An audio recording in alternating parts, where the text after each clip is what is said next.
Hi, I'm Gary Watson, and the book I'll be reviewing today is The Hollows by Daniel Church.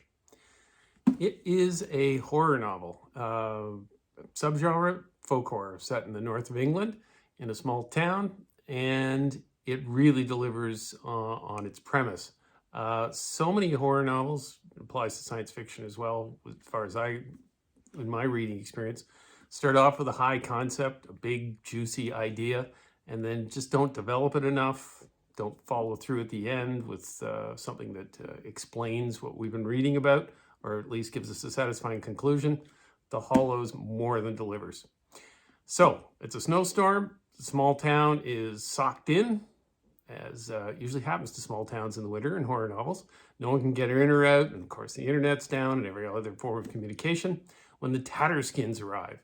Now, the Tatterskins are some local folkloric creature which have faded into the mists of time, but they're back and they're hungry. And they're as ugly as their name implies in terms of skin. And when they come boiling back up to the surface from caves under the town, they want more skin and lots else besides. And all that's standing between them and an apocalyptic ending for the town is Ellie, the local constable. And she also, in addition to contending with the Tatterskins, she has to contend with the Harpers, a local clan who probably are distant relations of Leatherface's tribe from Texas Chainsaw Massacre. Really nasty folks. And they have some kind of tenuous relationship with the Tatterskins, sort of in a caretaker role, and hope to avoid being massacred by these nasties by the use of animal and human sacrifices. So, what makes this novel particularly good is it's structured like a thriller. The author, Church, wastes no time in getting to the action, in making his main nasty characters, the Tatterskins, appear on the scene. And as soon as they do, it's hell for leather ever on, with crisis after crisis piling up.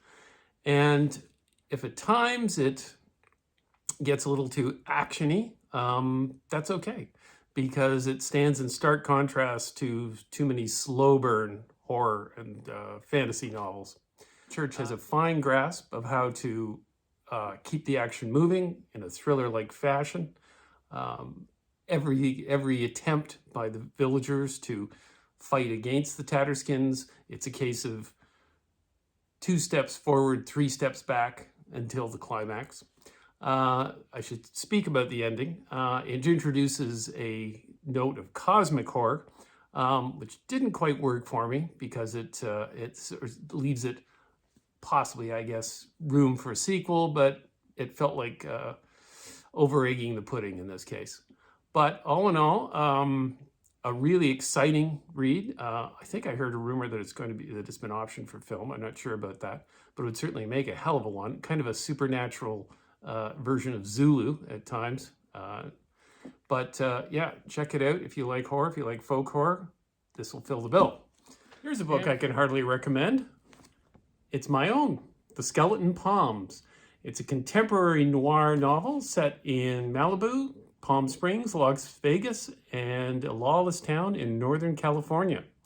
It's dark, it's violent, but it does feature the grim and grisly deaths of various billionaires, which is always a good thing. And if you're a reviewer on one of the various social media platforms, feel free to drop me a line and I'll send you a review copy.